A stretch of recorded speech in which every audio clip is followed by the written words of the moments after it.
तो फ्रेंड्स, ये जो क्वेश्चन है आपका पार्शियल डिफरेंशियल इक्वेशंस का है और 2018 में आया है, फोर्थ का 8th पार्ट है। इसमें जो आपको पार्शियल डिफरेंशियल इक्वेशन दी गई है वो इस तरीके से है कि p plus R plus S is equal to 1 है। ठीक है, तो आओ चलो करते हैं इसको सॉल्व।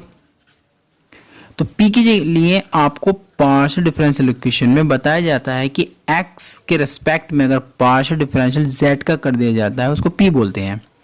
ठीक है, एज इट इज क्या होता है कि अगर आपको r देखना है तो r का मतलब होता है 2 बार पार्शियल डिफरेंशियल कर दीजिए x के साथ। ऐसे ही s के लिए आप एक बार x के साथ करिए, एक बार y के साथ करिए, इक्वल्स टू 1। तो फ्रेंड्स यहां पर हम क्या करते हैं कि इस पार्शियल डिफरेंशियल इक्वेशन को थोड़ा इजी करने के लिए इसमें हमने x वाले जो पार्शियल डेरिवेटिव्स हैं वो उसको अलग कर लिया। तो देखिए इस तरीके से यहां पर x को अलग कर लेंगे और आपका रह जाएगा सिर्फ y वाले। ठीक है, तो del z upon del x आप ऐसे रहने दीजिए, डेल अपॉन डेल x भी ऐसे रहने दीजिए। ये रिजल्ट आपका क्या है, इसको कहते हैं फ्रेंड्स p। जैसे हमने अभी यहाँ लिखा ना p की वैल्यू थी हमारी ये, तो हमने लिख दिया ऐसे ही यहाँ p बन जाएगा। Del upon del x, del z upon del y को आप जनरली जानते हैं क्यों लिख सकते हैं, इक्वल्स टू 1। अब यहाँ ऑन इंटीग्रेटिंग कर देते हैं,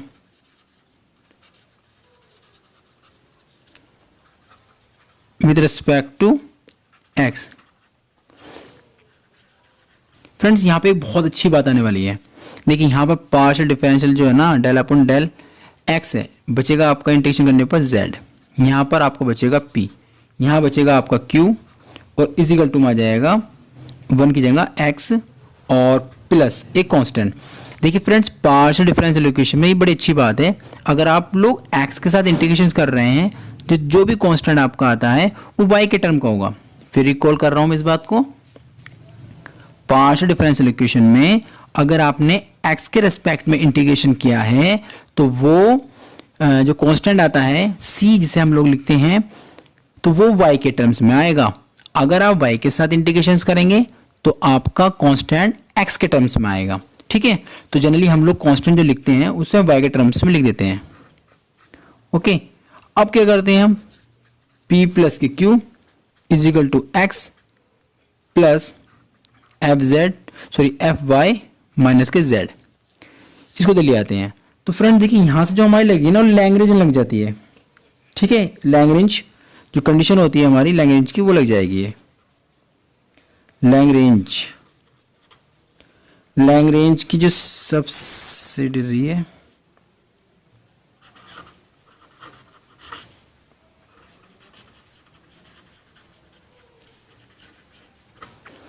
ठीक है, उसमें क्या होता है जो p होता है उसका कोफिशिएंट को x के अपॉन में लिख देते हैं, जो y होता है उसके कोफिशिएंट्स को क्योंकि कुछ होता है ना उसका कोफिशिएंट जो 1 है उसको y के अपॉन में लिख देंगे, और dz जितना हमारा ये टर्म्स आएगा वो सारा सारा dz के अपॉन में, यानी कि x प्लस के fy हो जाएगा माइनस के z हो जाएगा। ठीक है, अब क्या करना होता है कि आपको यहाँ से दो कांस्टेंट फाइंड करने होते हैं, तो आप कोई भी फ्रैक्शन ले सकते हैं। ठीक है, चाहे फर्स्ट सेकंड कोई से भी फ्रैक्शन ले सकते हैं, taking first and second fraction.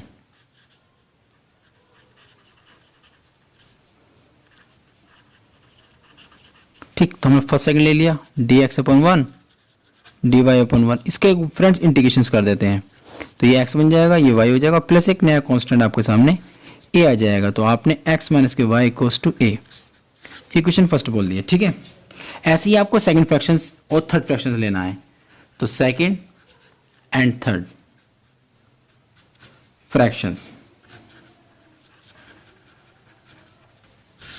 तो सेकंड थर्ड फ्रैक्शंस में क्या है कि आपका dy है अपॉन में 1 हो जाएगा, dz है अपॉन में x प्लस के fy माइनस के z हो जाएगा।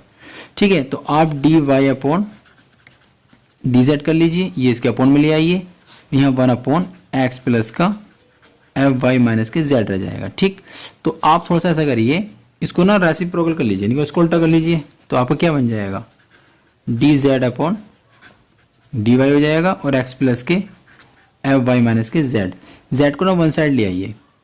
ठीक है, z को जो है आप वन साइड लेकर आइए इधर। ठीक, उसके बाद देखते हैं फिर क्या होता है। तो dz अपॉन dy माइनस का डैश प्लस का जेड हो जाएगा यार। आने के बाद फिर आपको जो रिजल्ट बनने वाला है ना फ्रेंड्स, वो इस तरीके से बनेगा। यहाँ पर रह जाएगा आपका एक्स और एफ वाई, ठीक है, ये बच गया आपका। अब इसके बाद देखिए ये डिफरेंशियल इक्वेशन है, तो आप लिख सकते हैं which is linear differential equation, which is linear differential equation से। तो इसमें क्या होता है फ्रेंड्स, हम आई एफ निकालते हैं। आई एफ होता है इंटीग्रेटिंग फैक्टर, जिससे हम ई की पावर एफ एक्स, और जो हमारा एक कोफिशिएंट होता है यहाँ, तो वो हमें यहाँ लिखना होता है। यहाँ 1 है हमारे पास, और डी जिसके साथ हम लोगों को यहाँ पर डिफ्रेंशिएट करके दिया गया है y के रिस्पेक्ट में, तो y लिख देंगे। तो आपको बनेगा e 1 का इंटीग्रेशन करना y हो जाएगा। आई एफ आपको फ्रेंड्स निकल कर आया है। तो इस डिफरेंशियल इक्वेशन का जो सॉल्यूशंस होगा, सॉल्यूशंस ऑफ 2, वो आप लोग जानते हैं z होता है इंटू आई एफ बड़ा इंटीग्रेशंस, और फिर आई एफ की मल्टीप्लाई जो इधर का रिजल्ट होता है ना इधर का, उससे करते हैं, यानी कि x प्लस एफ वाई से मल्टीप्लाई कर देंगे आप, और जो इंटीग्रेशन है डी वाई के साथ वो y के साथ इंटीग्रेशन कर देंगे, प्लस एक कांस्टेंट भी आप ऐड कर देते हैं, उसको हम लोगों ने b लिख लिया, ठीक है। अब ये करना होता है, अब हम करेंगे क्या, इसकी वैल्यू पुट कर देंगे आई एफ की e की पावर z, ठीक है।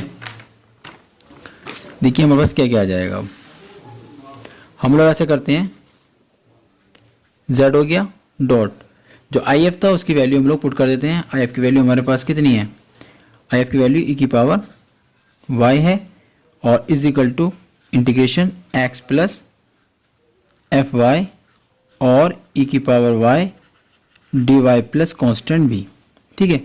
तो फ्रेंड्स अब ई की पावर जो सॉरी z ई की पावर y है, इसमें इंटीग्रेशन को अंदर एंटर करा देते हैं, x ई की power y D Y plus integration e की power y f y d Y plus का b, ठीक है। तो फ्रेंड्स यहाँ पर जो इंटीग्रेशन हो रहा है वो ई की पावर y के साथ हो रहा है, तो z हो जाएगा ई की पावर y हो जाएगा, यहाँ पर x आउट, ई की पावर y का इंटीग्रेशन ई की पावर y ही रहेगा, प्लस देखिए फ्रेंड्स यहाँ से थोड़ा ध्यान देखिए, ये पूरा फंक्शन आपका जो है y में है, तो इंटीग्रेशन करने के बाद एक नया फंक्शन मिल जाएगा जिसका नाम हमने 5y लिख दिया। ऐसे आप कर सकते हैं, ठीक है। कैसे कि आपका पूरा फंक्शन जो है y में है, इंटीग्रेशन में आप y में कर रहे हैं, जो भी आंसर आपको मिलेगा वो y के ही टर्म में मिलेगा, इसलिए आप ऐसे लिख सकते हैं, ठीक है। तो e की पावर जो y, इसको आप सेकंड साइड भेज दीजिए, तो z हो जाएगा यहाँ पर x e की power y plus K 5y plus b, जो e की पावर y है वो सबके अपॉन में आने वाला है, वो ये रहा। अब आप ऐसे करिए, एक बार इसके अपॉन में लिख दीजिए, एक बार इसके अपॉन में लिख दीजिए, एक बार इसके अपॉन में लिख दीजिए। लेकिन फ्रेंड जैसे ही आप इसके अपॉन में लिखेंगे तो यहाँ पर x e की पावर y अपॉन e की पावर y हो जाएगा, प्लस के 5y e की power y plus K b e की पावर y, यहाँ cancel out, z equals to आपके पास आ जाएगा x प्लस, देखिए फ्रेंड फिर एक बार आपका फंक्शन जो कम्प्लीटली ये y का बन चुका है, तो आप एक नया फंक्शन का इसका नाम दे दीजिए, ठीक है। तो मैंने इसका नाम दे दिया एफ वाई, ठीक, प्लस b e की power minus K y।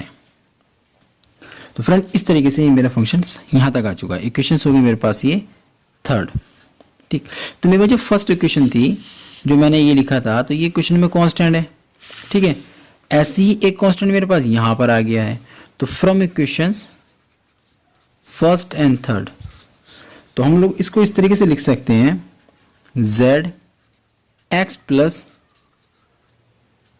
F y plus e की पावर माइनस के y, जो ये b कांस्टेंट है इधर जो a कांस्टेंट है, दोनों को आप ज्वाइन करके लिख सकते हैं, यानी कि आप लिख सकते हैं f कोई नया फंक्शन ले लीजिए और ये हो जाएगा x माइनस के y, ठीक है।